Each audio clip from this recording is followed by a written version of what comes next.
Your company has provided a safe place to work by installing machine guards, enclosures, interlock switches, 2 hand operating controls, and electric eyes, all designed and put in place for your protection. Removing or disabling these safety devices and disregarding your training eventually leads to personal tragedy. On September 14, 1990, Charles Badsden was performing his regular daily task, cleaning the sausage blender. He had jammed the interlock switch on the bottom door so he could finish the job faster. Proceeding against company rules, he put his hand and the water hose into the blender while it was running. It only took a moment for the blender to completely amputate most of his right arm. Disabling the interlock and defying the company's policy is a serious safety violation. Charles's poor attitude about his safety forced him to learn this the hard way. Safety and concentration around machines must be your first priority. If you let your emotions control your actions, you're working with your feelings, not with what you know. August of 1992, Roy Anderson made this mistake. Had he been paying attention to his job, assisting in aligning the top of the tank to the bottom before welding, he could have prevented his injury. Stay mentally alert. Keep your fingers where they belong, out of harm's way, and on your hands.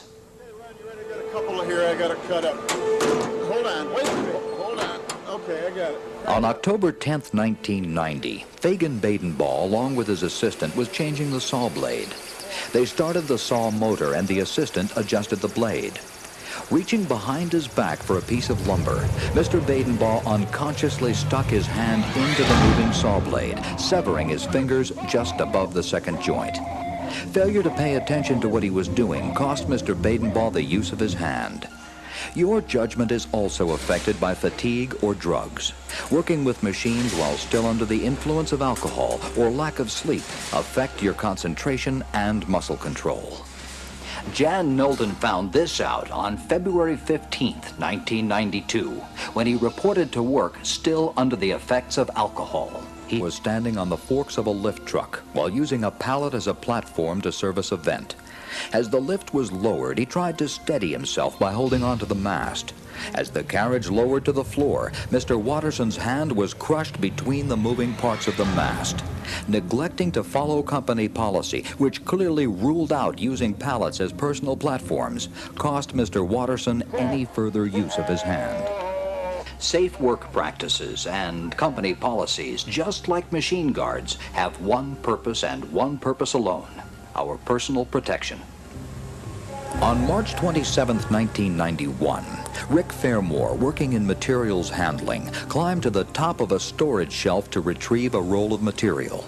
Throwing the item down to the floor, he then decided to jump while holding on to the edge of the rack. When he jumped, his ring caught on the edge of the rack. His finger could not support his falling weight. Failure to observe the company's rule concerning the wearing of jewelry, along with not using a ladder, caused the loss of his finger.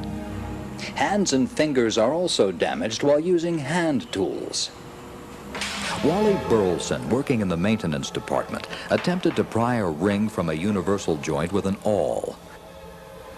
Charlene Thompson was cutting samples from a paper roll in a paper mill.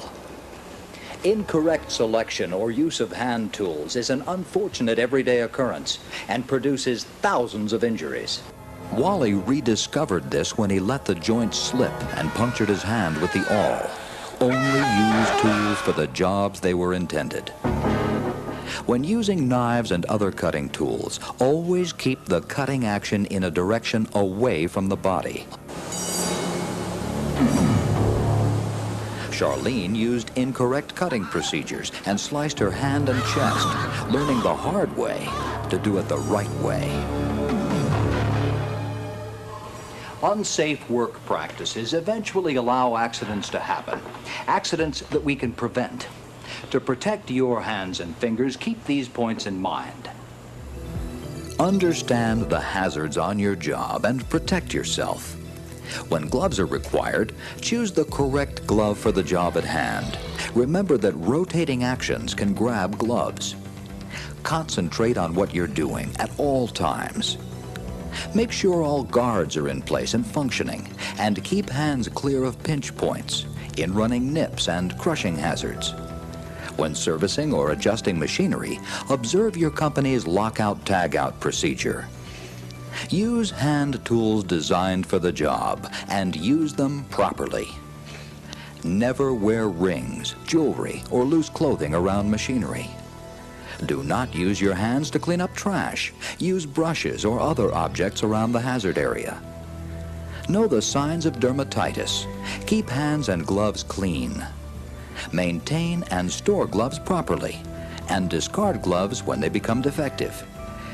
And know and always follow your company's job procedures and safety rules.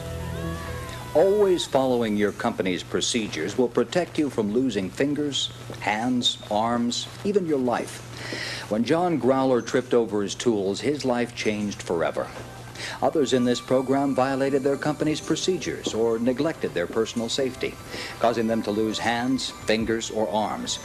When this happens, each victim loses not only part of his body, but parts of their lives as well. Look at your hands, and try to imagine the pain of smashing or cutting them off. Now remember that your hands and fingers provide the point of contact for everything we do, from the simplest to the most complex tasks. They express our emotions and provide contact with our loved ones. They help us make a living, and they allow us to enjoy it. Continue to enjoy the lifestyle you've worked for by resolving to always follow your company's safety rules and procedures. Your safety sense starts here. Don't let it stop here. Your fingers are counting on you.